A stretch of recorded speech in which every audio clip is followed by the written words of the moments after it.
Swastiastu. Assalamualaikum warahmatullahi wabarakatuh. Selamat pagi, salam sejahtera untuk kita semuanya. Yang saya hormati Bapak-Bapak, para tokoh dari Sumber Kina, Kecamatan Groga. Yang saya hormati Bapak Kapolres, Kabak Op, Kasat Intel, Kapolsek Groga, Kasat Reskrim beserta jajaran penyidik Satreskrim Polres Buleleng yang saya banggakan. Puji syukur kepada Tuhan Yang Maha Kuasa, di mana pada hari ini kita dapat berkumpul di tempat ini dalam keadaan sehat tanpa kekurangan suatu apapun. Pertama-tama kami ucapkan selamat datang kepada Bapak-Bapak, para tokoh dari Sumber Kina, yang mengucapkan selamat datang di Polres Buleleng. Kami mohon maaf karena beberapa kali dijadwalkan untuk bertemu dengan bapak-bapak sekalian, namun karena ada beberapa kegiatan yang saya harus ikuti, baik pada saat kemarin rapat di Polda maupun kemarin selama 2 hari saya mengantarkan jenazah rekan saya Kapolres Karangasem, almarhum AKBP Rudi Effendi, untuk dimakamkan di tempat tinggalnya di Serondol, Jawa Tengah. Jadi mohon maaf, baru kali ini kita dapat berkomunikasi, bertemu untuk saling berkomunikasi, sehingga apa yang Bapak ingin sampaikan kepada saya bisa memahami apa yang ingin Bapak utarakan kepada kami. Saya ucapkan terima kasih atas kehadiran Bapak-Bapak di sini, sehingga kita dapat berbicara dari hati ke hati terkait dengan permasalahan yang akan Bapak sampaikan kepada kami. Kami dengan terbuka akan menerima keluhan dari Bapak-Bapak sekalian sebagai aparat penegak hukum, pelindung, pengayom, pelayan masyarakat. Kami senantiasa siap untuk menerima masukan-masukan, menerima keluhan-keluhan terkait dengan tugas yang kami emban, yaitu sebagai aparat penegak hukum, pelindung, pengayom masyarakat di Kabupaten Buleleng ini. Nama saya Beni Ardianto. Sebagai perkenalan, karena ada pepatah mengatakan tak kenal maka tak sayang. Saya berasal dari Bandung, Jawa Barat. Saya berdinas di Buleleng sudah cukup lama, sudah 1 tahun. Sudah saatnya saya bergeser ke tempat lain. Sebelumnya saya Kapolres Bandung. Sebelumnya saya di Kasat 1 di Reskrim Polda Bali. Kemudian sebelumnya lagi saya di Sumatera Utara, 8 tahun saya di sana. Sebelumnya lagi di Kalimantan Selatan. Kemudian pernah di Akpol juga sebagai pengasuh. Sebelah saya adalah Wakapolres, junior saya Bima, orang sini. Sebelah saya Kabako, Pak Reza, mantan dari Brimob, dari Kalimantan, dia asalnya. Kemudian Kasat Intel, Pak Dahulu. Kemudian Kapolsek, yang sudah tahu, Kasat Reskrim beserta jajarannya. Mungkin pembukaan dari saya itu, kami persilahkan Bapak-Bapak sekalian untuk menyampaikan hal-hal yang ingin disampaikan. Kami akan tampung dan akan kami terima. Kami akan catat apa yang hendak Bapak sampaikan kepada kami. Kami persilahkan, Pak.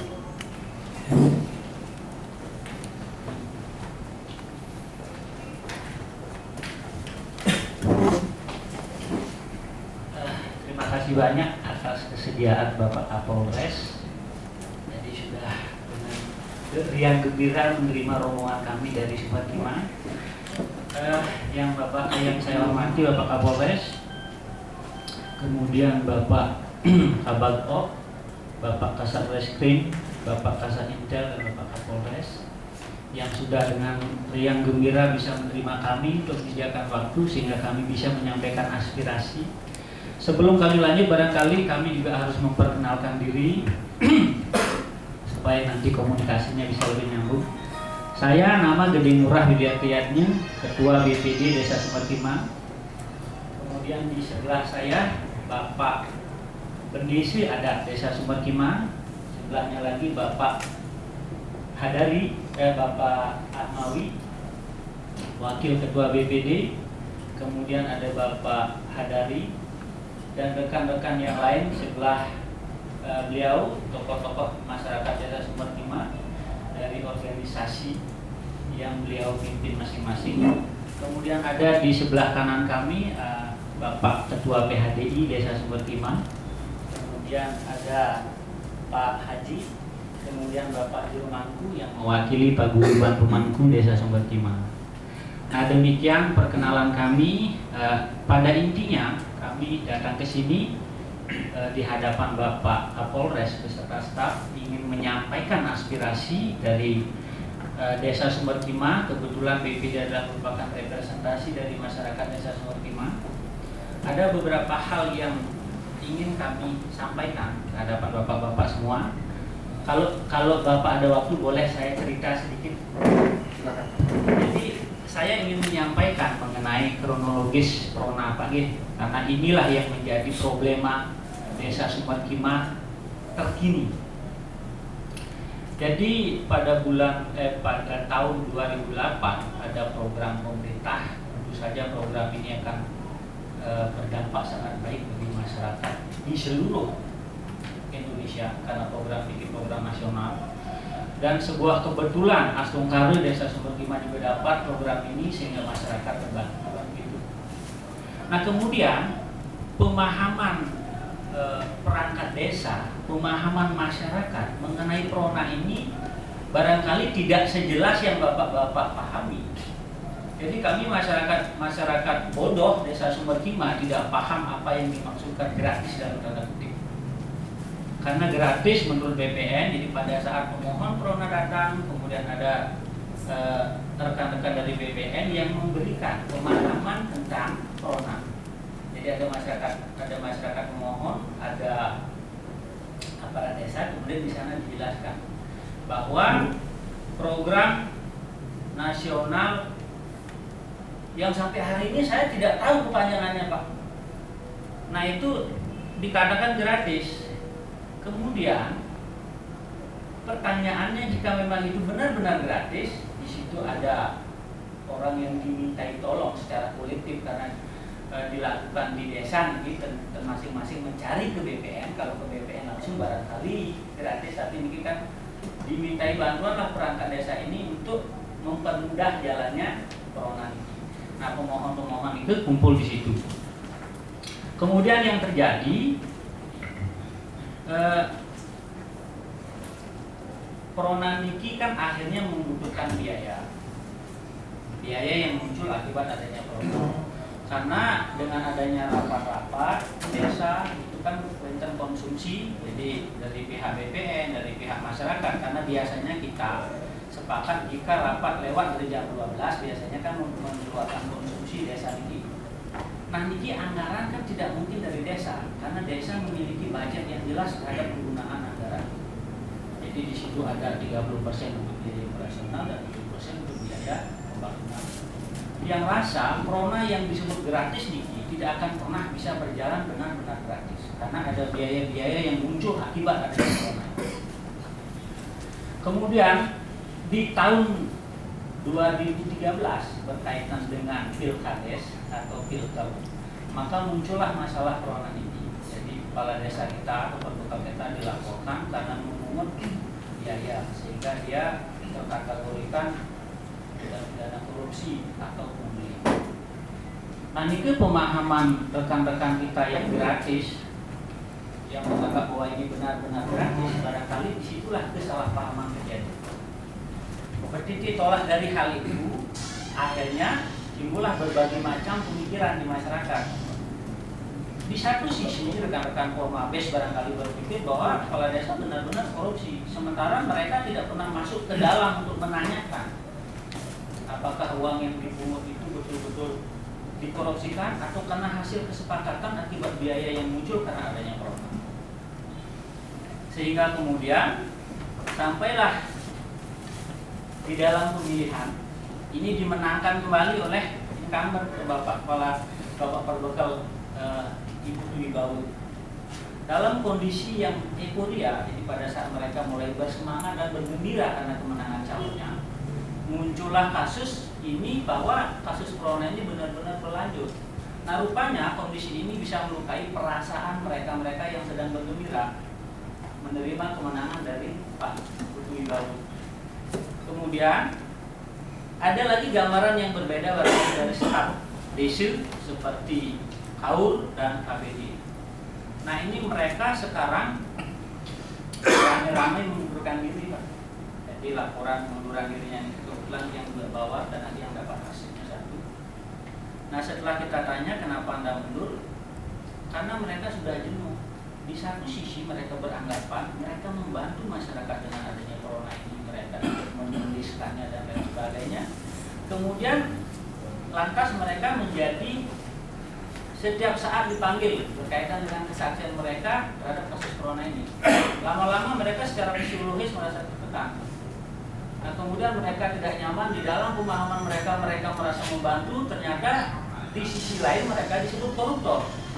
Nah, itu yang menyebabkan akhirnya dari dampak rasa tertekan itu mereka beramai-ramai mengundurkan diri. Menyikapi hal ini, yang selaku BPD dengan rekan-rekan akhirnya kita mengambil sebuah kesimpulan akan lebih baik jika kita adakan audiensi dengan Bapak Kapolres. Siapa tahu beliau bisa membuat langkah-langkah taktis sehingga bisa menyelamatkan kondisi Sumber Kima yang lagi benar-benar dalam kondisi yang sudah gawat ini. Karena kalau betul-betul KAUR dan KBD tidak lagi bekerja, maka pelayanan total di Sumber Kima tidak akan bisa lagi berlangsung. Nanti ke barangkali sedikit prolog yang sampaikan kepada Bapak Kapolres beserta staf yang nantinya mudah-mudahan dalam dialog interaktif ada rekan-rekan lain yang menambahkan. Nah, itu tambahan nanti waktunya mengenai corona niki. Corona niki kan tidak hanya berlangsung di Sumber Kima. Jadi corona niki berlangsung hampir di 6 desa secara serentak di Groka. Pungutan yang mereka lakukan sama. Lantas kemudian pertanyaannya kenapa hanya Perbekal kami yang diatur? Itu yang pertama. Kemudian yang kedua, jika memang program ini benar-benar gratis, seharusnya jumlah dan juknisnya diberikan kepada kepala desa beserta perangkat sehingga pemahaman mereka mengenai corona benar-benar bagus. Jadi ya, yang mana yang boleh dipungut, yang mana yang tidak boleh dipungut, bila perlu rapat nggak usah pakai aqua sehingga tidak muncul biaya. Lah iya, karena akibat adanya corona ini muncul biaya. Jadi ini pemahaman seperti ini yang barangkali perlu kita bagikan bersama supaya kita benar-benar secara visi ada kesamaan pandangan. Jika sudut pandang kan barangkali sudut pandang bapak-bapak dan di reskrim barangkali berbeda. Nah, itu barangkali yang dapat gambarkan. Mudah-mudahan bapak-bapak bisa menyikapi dan mengambil atau menyediakan jalan keluar yang terbaik buat kami. Terima kasih banyak Bapak Kapolres, barangkali itu yang sementara dapat saya sampaikan. Terima kasih Pak Gede, selaku Ketua BPD Desa Sumber Kima atas masukan-masukannya tadi, informasi-informasi yang tentu saja sangat bermanfaat bagi kami. Nah, sebelum kami menanggapi, mungkin ada dari bapak-bapak lain yang akan menyampaikan informasi, silakan. Terima kasih Bapak Kapolres yang saya hormati, Bapak Waka. Ini maaf saya tidak paham ini. Yang saya tahu mungkin Kanit, Bapak Kanit, Eskrim, Bapak Tipikor, yang seluruhnya bapak-bapak di jajaran Polres ini yang kami hormati. Om Santi Santi. Assalamualaikum warahmatullahi wabarakatuh. Jadi begini saja Pak, ini namanya saya sekarang sedang berinteraksi dengan jajaran Polres di Buleleng. Jadi jangankan ngomong Pak, melihat saja ini sudah gemetar. Ya maklum orang desa. Nah, cuma karena sekarang keadaan di Sumber Kima sangat situasinya panas, seperti yang saya sampaikan kepada Bapak Kapolsek Glogak. Ini maaf tadi tidak sempat saya sambut Pak Kapolsek. Nah, ini atas dasar itulah kami dari unsur lembaga desa, BPD beserta lembaga lain dan juga tokoh masyarakat menyempatkan pada beberapa hari kemarin sebenarnya untuk menghadap ke Kapolres, berhubung seperti penyampaian Kapolres tadi baru hari ini kita masyarakat bisa difasilitasi karena berbenturan dengan adanya beberapa hal. Jadi yang pertama yang ingin saya sampaikan Bapak Kapolres, tolong saya menitip sumber timah ke depan, karena terus terang saja hampir tiap malam saya, teman-teman beserta teman-teman BPD ini selalu membicarakan tentang keadaan sumber timah ke depan. Karena apa? Di sumber timah ini insya Allah bapak-bapak di sini sudah paham ketika ada satu bentuk pemahaman yang tidak senada antar masyarakat satu dengan masyarakat lain, maka di sini rentan sekali terhadap satunya gap, terjadinya gap. Nah ini, jadi mungkin sudah keadaan masyarakat sumber timah istilahnya gaya hidupnya mulai dulu dalam arti beberapa suku yang ada di sumber timah, Pak. Jadi suku Madura, Bugis gitu, Pak. Nah itu dan juga saudara Hindu, Karangasem dan sebagainya. Nah itu yang pertama. Nah terus yang kedua, nah dengan adanya kejadian yang telah Bapak Ketua BPD tadi sampaikan, Pak Murah, jadi ini yang memunculkan terjadinya situasi sumber timah panas, Bapak. Karena apa? Sekali lagi saya sekedar menyambung saja, bahwasanya di dalam proses pemilihan pilkal kemarin, otomatis masing-masing kandidat mempunyai tim dan pendukung, yang mana secara formal tim itu dimasukkan kepada syarat pendaftaran. Kebetulan ketua panitia kami bawa juga hari ini, Bapak Adari, ketua panitia pilkal kemarin. Nah, otomatis itu semua ada semacam daya tarik atau hubungan emosional antara tim dengan kandidat, baik yang kalah atau yang menang. Ini dari unsur hubungan. Nah, ketika yang kalah, kandidat yang menang ini merasa diusik, akan begitu, Pak. Namanya orang desa, Pak. Jadi merasa diusik, otomatis di sini kan ada respon, Pak. Itu loh. Jadi respon ini akan memunculkan masalah keamanan dan kedamaian sumber timah ke depan. Ini jelas seperti Pak Murah sampaikan tadi, khawatirnya di sini terjadi satu sikap yang mempolitisir terjadinya Perona dengan pilkada kemarin, Pak. Nah, ini khawatirnya kami masyarakat sumber timah. Itu yang kedua. Nah, terus yang ketiga, di sini masalah Perona tahun 2008, ini maaf saya singgung lagi, itu kolektif, Pak. Jadi lebih dari satu desa, berarti bukan cuma desa sumber timah saja. Nah itu pertama. Terus disambung oleh 2011. Nah di sini banyak dipinta oleh masyarakat untuk menggulirkan kembali tahap kedua. Otomatis desa di sini tidak akan mengambil sikap selama tidak ada koordinasi dengan BPN. Pasti. Apalagi saya dengar di sana disubsidi oleh pemerintah. Walaupun kalimat subsidi tersebut saya tidak paham, dan kebetulan kami salah satu masyarakat yang ikut Perona tahun 2011, Pak. Gitu. Nah, terjadilah hal semacam ini, muncul kalimat pungli yang sampai sekarang saya tidak paham. Jadi tolong nanti dijelaskan sebatas mana pungli tersebut. Dan saya juga sempat kemarin itu baca di koran sampai panggilan apa P19 akan merujuk ke P21. Saya kan tidak paham ini, Pak. Ini sudah bahasa sistem, Pak, ya. Jadi saya cuma paham jadi bahasa masyarakat saja. Jadi poin yang saya sampaikan ini dulu yang pertama. Jadi tolong saya titipkan keselamatan kami di sumber timah beserta masyarakat secara umum. Terima kasih. Om Swastiastu. Selamat pagi menjelang siang. Yang saya hormati Bapak Kapolres, Wakam, Kasat Intel dan Kasat Reskrim, dan penyidik-penyidik semua yang saya hormati. Terima kasih saya sampaikan atas diberikannya waktu bagi kami. Kami perkenalkan dulu. Nama kami Hadariwan, lahir di Sumber 5. Jabatan saya saat ini adalah pengurus Jamiatul Haddad di kalangan pemuda dan pemudi, berdiri pada tahun 2009. Ini organisasi-organisasi yang ada di sini termasuk gereja juga kami bawa.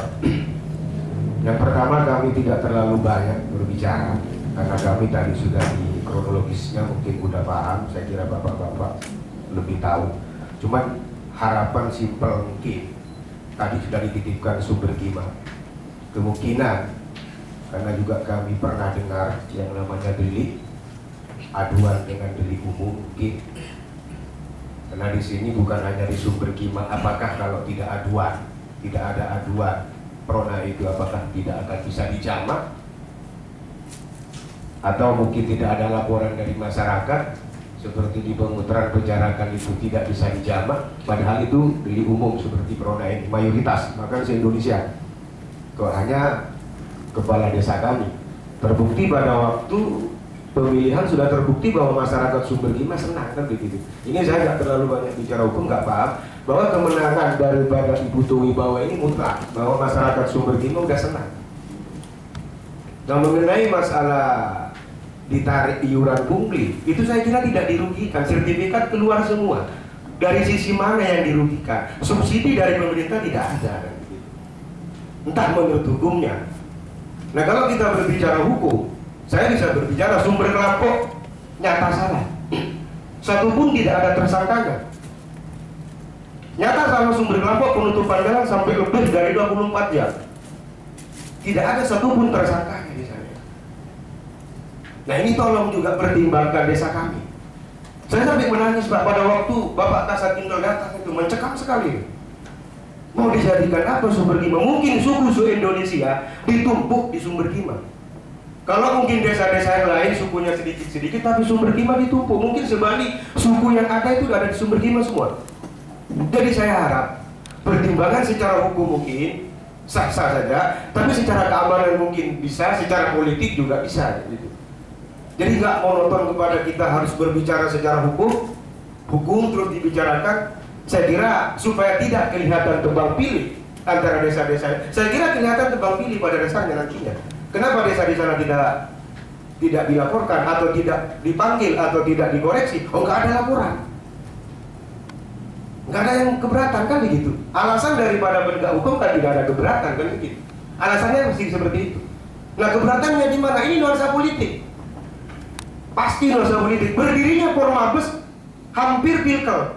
Baru 2 bulan. Ini perlu dicatat juga. Pormabes ini person-personnya tolong diseleksi. Pormabes ini Ahmad Zainuri dari Sumbawa diusir, dari Wongsorjo diusir. Keluarga saya itu dari Bangsering diusir. Ini Pormabes datang ke Sumber Gima membuat ulah. Apakah itu tidak provokator? Buat KTP baru 1 bulan di Sumber Gima. Sumber Gima baru 1 bulan KTP. Coba dicek KTP ini itu. Nah, orang yang seperti ini, Pormabes ini, bukan karena kami takut, ingin menjaga kondusifan Sumber Gima, kan begitu. Nah, sementara organisasi-organisasi yang bergerak kesejahteraan daripada Sumber Gima belum pernah dihitung. Kenapa? Karena memang tidak diizinkan oleh kepala desa. Jangan sampai bergerak organisasi dari gereja, dari PHDI, dari Jamiatul Haddad, dari hadrahnya, jangan bergerak apapun, jaga desa Sumber Gima. Kalau mau bergerak, sah-sah saja, bisa-bisa aja, kan begitu. Nah, ini yang saya titip tadi, kalau memang BPD itu, BPD diperintahkan datangkan 3.000 siap, BPD bisa datangkan. Cuma tidak perlu, kami menjaga nama baik Sumber Gima.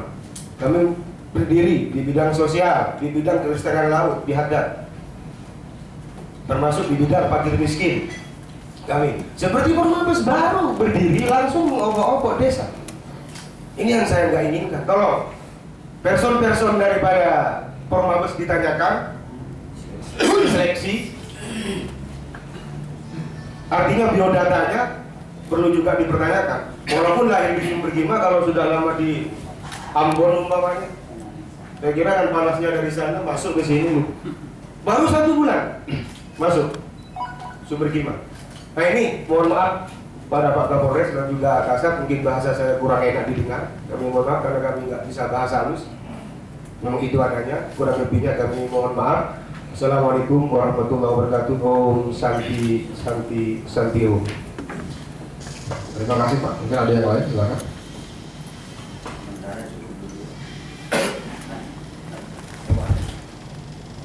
Baik, terima kasih atas waktu yang diberikan kepada kami.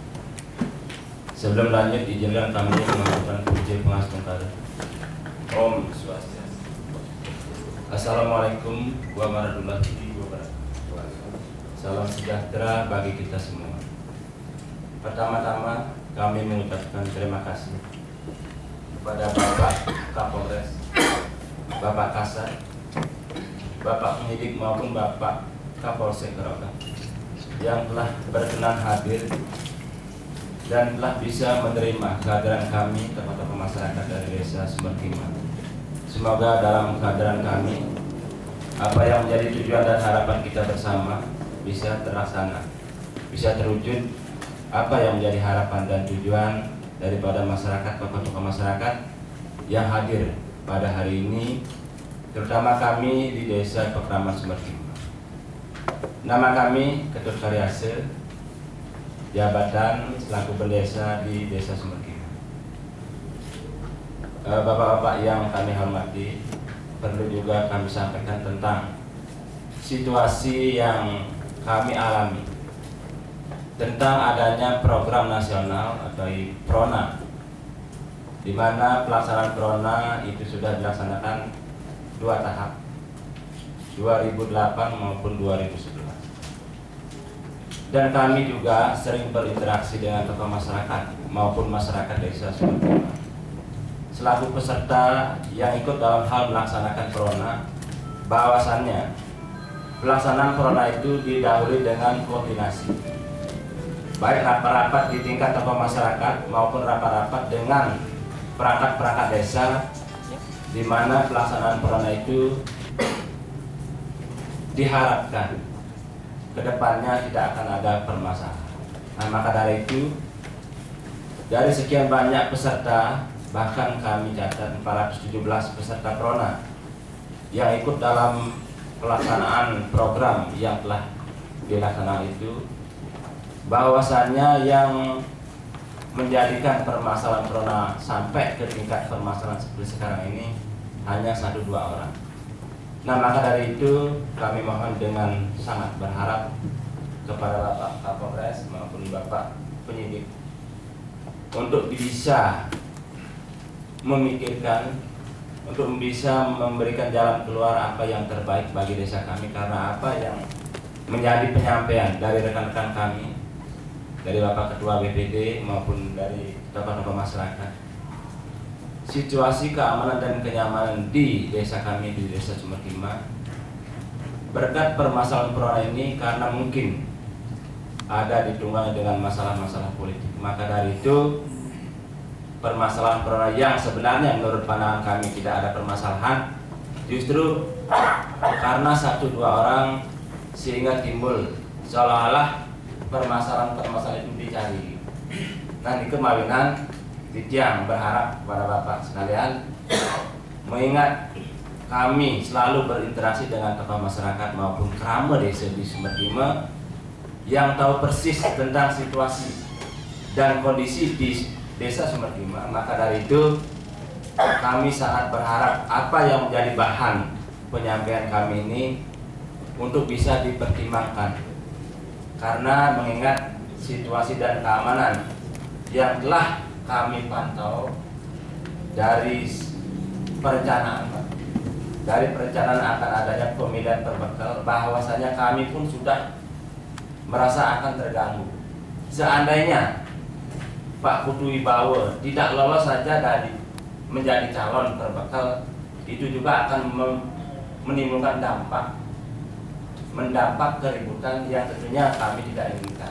apalagi sekarang ini Bapak dan rekan-rekan kami juga sudah menyampaikan bahwa hasil pemilihan pilkada sudah dilaksanakan, bahkan 70% masyarakat mendukung Bapak Putu Wibawa. Nah, maka dari itu, kalau permasalahan ini sampai kiranya nanti menyebabkan Bapak Putu Wibawa sampai kena kasus, saya tidak jamin masyarakat Desa Sumberkima akan kondusif. Nah, maka dari itu, seperti apa yang disampaikan tadi, apa yang menjadi penyampaian kami ini mohon dipertimbangkan untuk bisa ada suatu kebijakan.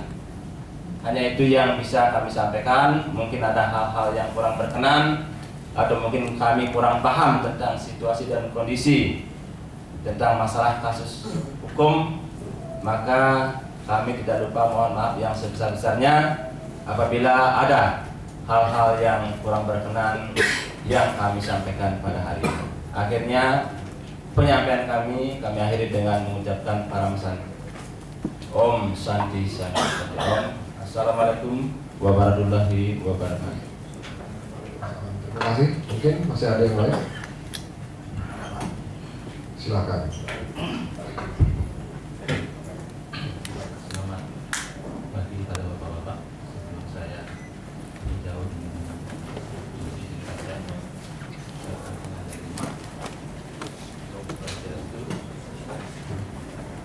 nama saya Imadi Arya Sintose, Ketua PHDI Desa Sumberkima, yang juga merangkap menjadi Ketua BUMDes Sumberkima. Dalam kesempatan yang baik ini, untuk hormat Bapak Polres, Bapak Wakda, kemudian Bapak Kapolsek, kemudian Bapak Kasat Reskrim, serta Bapak-bapak pendidik semuanya. Dalam kesempatan ini yang ingin saya sampaikan sebatas yang saya alami, Pak, karena yang lain sudah dijelaskan oleh saudara-saudara kita. Berkaitan dengan masalah BUMDes, Pak, ya. Desa kami salah satu desa yang sekarang mendapatkan program Gerbangsa 2 dengan diobok-oboknya perbekal kami nyaris dana yang 1 miliar 20 juta untuk membantu masyarakat miskin itu gagal, Pak. Ini permasalahannya. Ini gagal. Kenapa? Karena mencari tanda tangan saya susah. Kemana saya cari perbekalan? Sebab semua dokumen harus ditandatangani sama Pak Mekar. Bahkan kemarin saya ke BPNPD provinsi juga, memang Pak Mekar hari ini harus datang ke provinsi untuk menandatangani kwitansinya. Ini baru dampak, Pak, ya. Ini dampak apa yang terjadi apabila seorang pemimpin itu tidak ada. Jadi kami itu kebingungan semua, Pak. Ini yang pertama. Kedua, 2 minggu yang lalu saya sempat ke Denpasar juga bersama beliau, karena ada sebagian masyarakat kami sekitar 2 bulan yang lalu, mungkin di sini salah satu ada warga yang dari sana mau demo kami, Pak, karena mereka tidak dapat air bersih, Pak. Sumurnya ada di sana, mereka tidak dapat air bersih, mereka mau demo, Pak. Saya datangi, saya sampaikan. Nah, ini juga sekarang kami sedang mengurus bagaimana mereka mendapatkan air bersih di PU, Pak. Akhirnya semua kegiatan yang harusnya dilaksanakan oleh Pak Mekar, sementara Pak Mekar minta bantuan saya cuma diantar, dikenalkan sekali di PU, saya ngurus, Pak. Dan kebetulan teman-teman di PU juga memaklumi hal itu sehingga bisa berjalan. Mudah-mudahan nanti ke depannya apa yang kami perjuangkan itu bisa terwujud. Yang ingin saya sampaikan dalam hal ini adalah, bisa bayangkan Bapak, kalau seandainya berbekal kami yang notabene terpilih kembali, itu artinya masyarakat kami menyukai kinerjanya, Pak. Kalau tidak disukai kinerjanya, tidak mungkin dipilih lagi, Pak. Kalau sekarang memungkinkan kita dikumpulkan, ayo pilih Formabes ya namanya, apa berbekal? Jelas kami pilih berbekal Pak. Buktinya dari 4 calon yang mengajukan diri yang berkeinginan menjadi kepala desa, perbandingan suaranya jauh Pak. Berarti yang 3 ini aja sudah tidak diinginkan Pak. Mulai dia menjabat kami sebagai masyarakat, enak sekali Pak. Enaknya bagaimana? Saya dulu jalan, saya tidak bisa jalan mobil Pak, jangankan mobil motor pun tidak bisa. Saya masih parkir di depan bandara Pak, sepeda motor. Saya jalan 1,5 km. Setelah dia menjabat dari kepala desa, jalan saya itu bagus Pak. Dulu tidak ada listrik Pak, terus terang aja kami tidak ada listrik. Cadangan TV pun tidak bisa Pak. Terus ada lampu tenaga surya Pak, diminta dari mana? Dari Pak Mangka saya juga tidak tahu. Jangan Pak. Sudah begitu, ketiga lagi Pak, listrik Pak, kami tidak dapat sekarang Pak. Keempat, air minum tidak dapat Pak. Nah, kami sebagai masyarakat kita akan berjuang demi Pak Mangka. Nah, tapi Pak Mangka ini cocok Pak. Kalau itu salah Pak Mangka harus semua dihukum Pak. Setuju pendapat saya sendiri Pak. Sekarang Prona ini katanya saya tidak tahu baca Pak, Prona ini apa ya, semua sebenarnya ada Prona Pak. Tolong Pak disamakan Pak. Terima kasih Pak. Belum saya bisa Pak. Hormat kepada Bapak Kapolsek, yang terhormat kepada Bapak Kasat Intel, Bapak Kasat Reskrim dan jajarannya. Pertama-tama kami ucapkan terima kasih yang sebesar-besarnya dengan berkenannya menerima kami di sini, yang tentu menyita waktu cukup lumayan. Itu kami mohon maaf yang sebesar-besarnya. Yang kami ketahui di Sumber Kima Pak, ini sekedar cerita mungkin, tapi mungkin perlu saya paparkan. Ini jelas sekali Prona ini ada nuansa politik yang sangat besar. Karena jauh sebelum Pilkel, mereka itu memang berpikir bukan untuk memilih calon perbekal, tapi mereka itu jelas, karena kami selalu ikut dalam forum-forum yang mereka adakan, itu jelas memang tujuannya untuk menumbangkan Bapak Ibu Tuwibau selaku perbekal Sumber Kima. Akan tetapi tujuan-tujuan mereka mungkin Tuhan tidak menghendaki karena tidak sesuai dengan kesalahannya, dan ternyata beliau itu terpilih kembali, dan itu mutlak adanya. Itu yang pertama yang kami ketahui. Yang kedua, mengingat kepada Formabes itu sendiri, kalau boleh saya minta sama bapak-bapak, coba tanyakan pada masyarakat luas siapa Formabes. Mungkin masyarakat tidak tahu Formabes itu apa, dan siapa masyarakat itu tidak tahu. Yang tahu itu hanya beberapa gelintir orang yang punya kepentingan, kayaknya tersobek loh Pak. Kenapa sih mereka itu tidak mau Sumber Kima seperti ini yang sudah kondusif dari dulu? Kenapa mereka masih mau menghancurkan Sumber Kima dengan orang-orang yang kita sendiri tidak pahami tujuannya itu? Kayak Formabes itu tujuannya apa, kami juga nggak paham itu. Dan mungkin kami lupa memperkenalkan sama Bapak, saya Abu Hasim, Ketua Jamiyah Hadroh Bintang 9 dan sekaligus Ikatan Kelompok Masyarakat Peduli Sesama yang anggotanya sedikit saja, hanya berjumlah 300 orang. Itu. Mungkin itu saja yang dapat kami sampaikan, kurang dan lebihnya mohon maaf. Billahi taufiq wal hidayah. Wassalamualaikum warahmatullahi wabarakatuh. Baik, terima kasih Pak. Mungkin ada yang lain, kami persilakan. Kami ingin menyampaikan gambaran mekanisme proses penanganan kasus Prona di Sumber Kima. Marilah kita bersama-sama tidak pernah lupa mengucap puji syukur kepada Tuhan Yang Maha Kuasa bahwa sampai saat sekarang ini kita tempat ini masih diberikan kekuatan kesehatan dari batin. Mudah-mudahan berkah Allah SWT kita selalu diberikan kesehatan, keselamatan, dan kedamaian ke depan. Bapak yang kami hormati, supaya apa yang Bapak tanyakan tadi paling tidak ada gambaran. Jadi kami selaku Kanitipikor yang membawai dalam proses penanganan kasus korupsi di Buleleng. Ini sedikit akan saya berikan gambaran sebelum saya masuk ke proses Prona Sumber Kimo. Yang perlu Bapak pahami bahwa dalam tahun 2013 ini kami sedang memproses kasus Prona bukan hanya di Desa Sumber Kimo, Bapak ya. Jadi yang kami proses diantaranya adalah Prona di Desa Pangstulan, kemudian Prona di Bungbulan juga masuk laporan kami, kemudian Prona di Bondalem ya, sudah kami lidik, kemudian kami sudah turun, kemudian juga Prona di Desa Sembiran.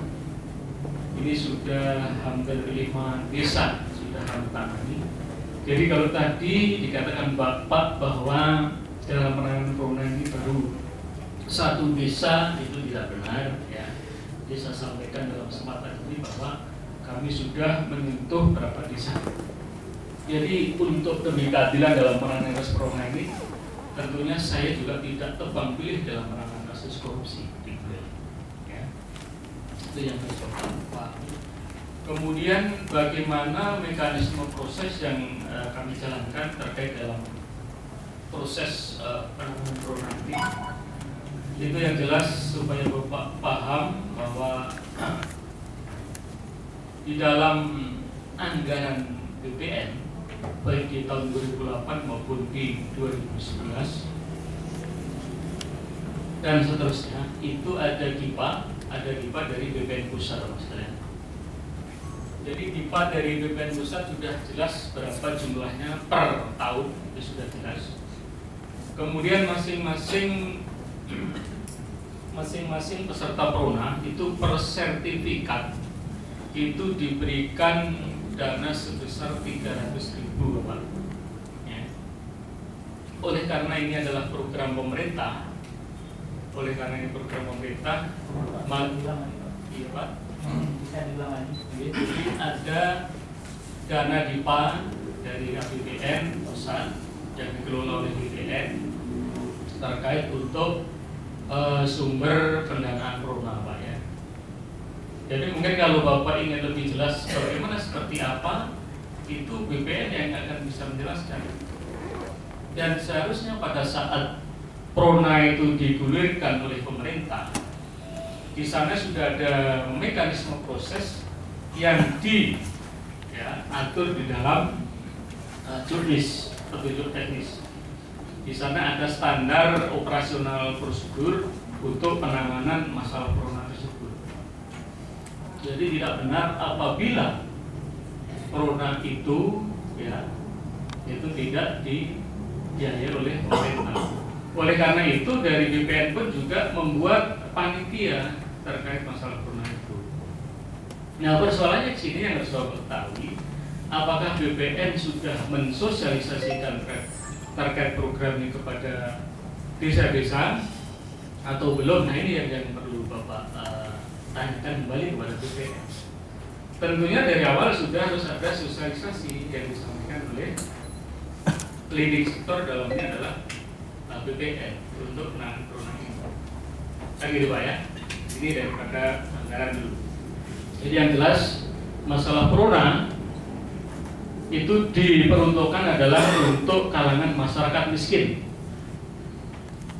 Ya, sehingga betul-betul masyarakat miskin yang ingin mengurus bukti hak kepemilikan atas tanah itu tidak dibebani biaya secara pribadi. Nah, seperti itu. Sehingga di dalam judis itu sempat saya baca juga bahwa yang hanya dibebani untuk biaya adalah untuk pengurusan BPHTP, ya. BPHTP sama pembelian materi, sehingga jumlahnya nggak sampai 100.000. Ya. Nah kalau kemudian di desa kemudian dibentuk panitia, nah ini yang jadi pertanyaan Bapak. Ya, di desa kenapa harus dibentuk panitia, kemudian kenapa harus dipungut biaya? Nah itu yang jadi persoalan. Sehingga terkesan setelah saya periksa dari beberapa desa ini, dari BPN pun juga sedang bingung juga ya untuk menyelesaikan masalah itu. Nah untuk permasalahan yang sudah kami proses di sini, di dalam penegakan hukum kita menganut sistem peradilan, Pak ya. Sistem peradilan yang terkoordinasi, dalam arti criminal justice system. Jadi sistem peradilan kita ini tidak bisa masalah penegakan hukum ini hanya diproses oleh polisi saja. Sehingga tugas kepolisian selaku penyidik ini adalah bagian dari proses penuntutan yang Bapak pahami, ya.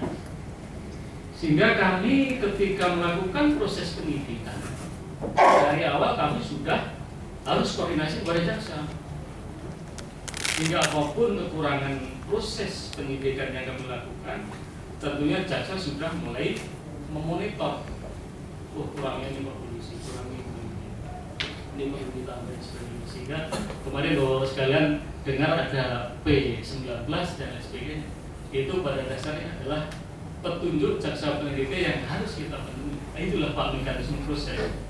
Karena kita selaku penyidik merupakan bagian daripada proses penuntutan. Ketika kami sudah melangkah, ya, sudah membuat SPDP kepada jaksa, sudah membuat surat perintah penyidikan, ya, dari tanda keterangan atasan penyidik, dalamnya adalah Bapak Kapolres sendiri. Ya kami nggak bisa main-main, apalagi masalah ini masalah korupsi. Kami kemarin juga sempat pelatihan 1 minggu dengan KPK, Pak.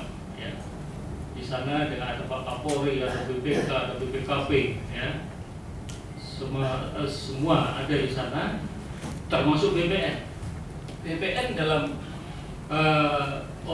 dalam orasinya juga menyampaikan kalau apabila di daerah ada permasalahan prona, polisi harus berani inisiatif. Itu Pak ya, itu perintah dari BPN pusat juga. Jadi kami juga tidak main di dalam menangani proses prona yang di sumber ini yang diindikasi adalah kasus korupsi. Nah, persoalan masalah keadilan apa yang saya sampaikan Pak Kapolres adalah benar. Kita bukan istilahnya sebagai pengadil. Tidak bisa kita selaku penyidik langsung mengadili, tidak. Kita bagian daripada peradilan, tapi tidak ada kewenangan untuk memberikan keadilan di sini. Tempatnya keadilan di sini adalah dari pengadilan. Oleh karena itu, kalau Bapak-bapak sekalian ada ganjalan terkait proses ini, kemudian ada gambaran-gambaran yang nantinya Bapak bisa Bapak gelar, ya, Bapak bawa di proses sidang pengadilan, itu lebih bagus Pak untuk membela Pak perbekal, ya, sarannya seperti itu. Lebih baik nanti Bapak bawa dalam proses persidangan itu, bawa ke sidang, sampaikan ke hakim seperti ini loh yang terjadi sumber kima. Nanti di sana ada pertimbangan hakim Pak, yang mungkin paling tidak meringankan seperti itu, ya. Tapi kalau saya di hakim kalau itu untuk harus menghentikan penyidikan, nggak bisa. Saya tidak bisa ditawar dalam rangka proses penyidikan kasus korupsi. Apalagi sudah perintah Pak Kapolres tadi, ya seperti itu Bapak sudah dengar semua, sehingga kami juga tidak main-main dalam proses ini, ya. Itu Pak ya, dalam mekanisme proses. Kemudian masalah Bapak menyinggung masalah politik, ya. Kami jujur saja di dalam proses hukum kami tidak pernah ada pikiran ketika memproses itu, wah karena ini muatan politis harus dilakukan, tidak seperti itu. Jadi kalau berbicara hukum dihubungkan dengan politik itu dia nyambung, tidak nyambung, tidak akan pernah nyambung. Karena ketika kita memproses hukum, yang kita perlukan pertama adalah fakta, ya, fakta yang didapat di lapangan. Fakta itu bisa dimulai dari data-data, ya, kemudian dokumen, kemudian keterangan saksi dan sebagainya, keterangan ahli. Nah itulah fakta hukum, ya, fakta hukum yang kita dapatkan di dalam lapangan. Nah fakta itu seperti apa nanti yang jelas kita analisa, ya, kita analisa bagaimana posisi hukumnya dan analisa yuridisnya seperti apa. Analisa yuridis sudah kami lakukan dan sudah dikaji oleh tim jaksa peneliti, yang mana analisa yuridis kami dan juga fakta yang sudah kita temukan adalah juga sesuai sesuai, ya. Sehingga pengiriman berkas, ini mekanisme proses Pak lanjutkan. Pengiriman berkas pertama dan kedua sudah kami laksanakan. Jadi tahap pertama, kemudian ada petunjuk sasaran perbaikan kedua sudah kami lakukan, sehingga berkas saat kami sedang ada di kejaksaan. Nah, saya juga ingin mempercepat proses ini supaya masyarakat tidak terlalu lama menunggu proses ini, sehingga nanti bagaimana proses selanjutnya supaya jelas Pak. Ya. Kami juga tidak terlalu lama untuk menggantung perkara ini. Sebenarnya bukan menggantung, tapi karena saya juga menangani kasus korupsi yang lain, ini sudah termasuk cepat saya lakukan dalam proses ini, sehingga nanti masyarakat, marilah kita tunggu bagaimana selanjutnya proses, ya, yang digelar di pengadilan. Di kesempatan ini kami sampaikan sekali lagi kepada Bapak bahwa apabila ada undang-undang, ya, ada gambaran-gambaran yang kira-kira meringankan Pak berpekan, nanti monggo silahkan disampaikan di depan persidangan. Itu alangkah bagus, alangkah baik daripada kita mengejas sebelum terjadi persidangan, ya, mengejas seseorang sebelum terjadi persidangan juga dampaknya kurang bagus, sehingga nanti lebih baik apa yang mungkin Pak menjadi bahan untuk membela Pak Mekel, mari kita bawa sama-sama ke pengadilan, ya. Karena nanti yang akan membawa kasus ini sesuai dengan proses penyidikan adalah jaksa yang memberikan tugas penuntutan dan mendakwa daripada kasus ini. Kira-kira itu mungkin Pak gambaran di sana, lebih kurangnya mohon maaf. Dan itu yang kami sampaikan. Sekali lagi kami mohon maaf kiranya dalam penanganan kasus ini kami sama sekali tidak ada intervensi dari manapun dan juga tidak ada hubungannya politik. Kira-kira demikian kami Integritas, di mana kami sangat berterima kasih sekali karena harapan semua masyarakat adalah itu. Kemudian dari awal kami sudah mengatakan bahwa kami tidak akan menuntut dia bebas atau seperti apa, tapi ada hal-hal sisi-sisi yang rupanya mungkin bisa Bapak pertimbangkan, tapi Bapak sudah jawab sendiri bahwa pertimbangan seperti itu tidak ada. Jadi murni ini kasus-kasus hukum dan dipertimbangkan secara hukum. Kemudian ada yang kedua, apa yang disampaikan oleh rekan saya PHDI tadi mengenai 6 desa yang barengan kasusnya Prona. 6 desa, bukan di luar desa Groga, bukan. Kecamatan Groga, 6 desa. Jadi jika memang Prona ini bermasalah dengan pungutannya pun sama. Jadi tolong juga Bapak pertimbangkan supaya respect tadi sangat positif. Kemudian mengenai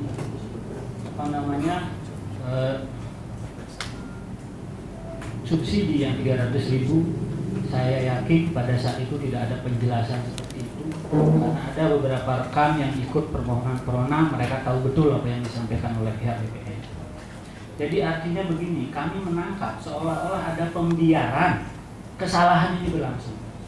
Kalau memang BPN ada subsidi, mestinya diceritakan sehingga tidak terkesan ada pembiaran kepala desa kita yang tidak memahami ini sehingga terjerumus menjadi salah. Kemudian Bapak, kami tadi bercerita mengenai kenapa ada panitia. Sudah barang tentu jika sesuatu dilaksanakan secara politik kan mesti ada panitia supaya segala sesuatu berlangsung dengan bagus. Itu harus ada dikoordinasikan. Nah itu barangkali yang dapat saya tambahkan. Saya sangat berterima kasih sekali dengan Bapak-Bapak semua. Jadi apa yang menjadi harapan kami sudah Bapak-Bapak jawab tadi. Kami juga punya harapan karena di Groga ada 6 desa yang ikut secara kolektif itu melakukan Prona. Tolong juga ditindaklanjuti supaya kesan yang tercipta dari Bapak pada kami tetap positif. Terima kasih banyak Bapak Kapolres dan seluruh staf yang hadir pada saat ini yang sudah bersedia menerima kami dari rekan-rekan Desa Sumber Timah. Jadi barangkali apa yang kami sampaikan dan apa yang rekan-rekan kami sampaikan atas dasar kekurangmampuan mereka menangkap permasalahan yang ada, atas kekurangan mereka memahami kalimat-kalimat hukum. Saya mohon maaf jika ada barangkali yang merasa kurang enak dengan kata-kata kami. Nah, itu barangkali yang dapat saya tambahkan. Saya tutup dengan para masyarakat. Baik, terima kasih Bapak atas informasinya telah disampaikan. Nanti akan kami tindak lanjuti dan kami atensi. Ya, tolong nanti Kasat Verse segera ditindaklanjuti. Kemudian terima kasih sekali lagi atas kehadiran Bapak-Bapak sekalian. Saya sangat memberikan atensi yang luar biasa. Seandainya warga masyarakat Buleleng semua seperti warga Sumberkime, ya, yang bisa menanggapi suatu masalah dengan kedewasaan yang luar biasa, dengan datang ke kami, kemudian berkomunikasi dengan kami, ya, kemudian menyelesaikan masalah tanpa masalah, ya, seperti motonya Penggadean itu kan, selesaikan masalah tanpa masalah. Itu kami sangat terharu dan sangat bangga Pak dengan kedatangan Bapak, ya, sehingga tidak ada komunikasi yang terputus. Ya, karena kami ini pelayan Bapak, ya, pelayan Bapak, pelindung Bapak, sehingga apa sih sebenarnya yang ingin diinginkan masyarakat kami juga tahu, ya, sehingga dalam melaksanakan tugas pokok kami sebagai pelindung, pengayom, pelayan dan juga penegakan hukum ini seirama dengan situasi di masyarakat. Terakhir kami juga menitipkan situasi di Sumberkime agar tetap kondusif Pak, ya. Kondusif karena ini jelang pilpres, jelang pileg, sehingga situasi bisa aman di sana. Jangan sampai nanti ada timbul lagi permasalahan baru yang pada akhirnya akan menghadapkan antara kepolisian Resort Buleleng dengan masyarakat Sumberkime. Itu tentu saja sangat saya hindari lah, jangan sampai seperti itu. Kalau seperti Bapak Kapolda sampaikan, kalau bisa kita persuasif edukatif lah pendekatan kepada masyarakat, jangan menggunakan cara yang terakhir, yaitu tindakan tegas berupa turunnya Brimob, turunnya Dalmas yang akhirnya akan merugikan semua pihak Pak. Saya tidak mau seperti itu. Bisa kami seperti itu, tapi kalau bisa janganlah, kan gitu ya. Karena kalau sudah kekuatan atau power yang bermain itu tidak ada untungnya Pak. Semuanya akan rugi, baik masyarakat maupun Polri. Itu yang kita hindari. Apalagi kita ini terkenal dengan Santi, jagat Santi, apa namanya itu? Istilahnya itu Santi jagat detail. Nah, itu yang mari kita bulatkan tekad untuk bisa mewujudkan itu. Ikuti proses hukum dengan baik, dan kami juga akan menampung informasi-informasi dari Bapak sehingga semua berjalan dengan lancar semuanya, ya. Mungkin itu dari saya sebagai penutup. Sekali lagi saya ucapkan terima kasih. Salam kepada masyarakat di Sumberkime. Nanti suatu saat saya akan bermain ke sana Pak. Karena dengan Perbekal pun saya sering telepon waktu permasalahan di Sumber Perampok tuh, saya teleponan terus. Kemudiannya saya telepon juga, mungkin salah satu dari Bapak ada yang saya telepon juga kalau ada tidak di sini. Karena saya ada telepon ke tokoh masyarakat Sumberkime waktu itu saya telepon. Ya. Itu yang saya inginkan, agar tidak ada jurang pemisah antara polisi dan masyarakat. Saya galak Pak, tapi galaknya sama perwira-perwira, sama anggota. Tapi kalau sama masyarakat saya tidak mau galak. Saya harus baik sama masyarakat. Ya, karena kalau polisinya nggak digalakin, nanti dia keluar dari rel, akhirnya masyarakat yang rugi. Ya, kalau Bapak dengar nanti pasti, itu Kapolresnya galak ya, galak saya Bapak. Tapi galak untuk kebenaran, betul ya? Pasti bilangnya siap, nggak berani nggak bilang siap. Gitu. Sekali lagi terima kasih Pak.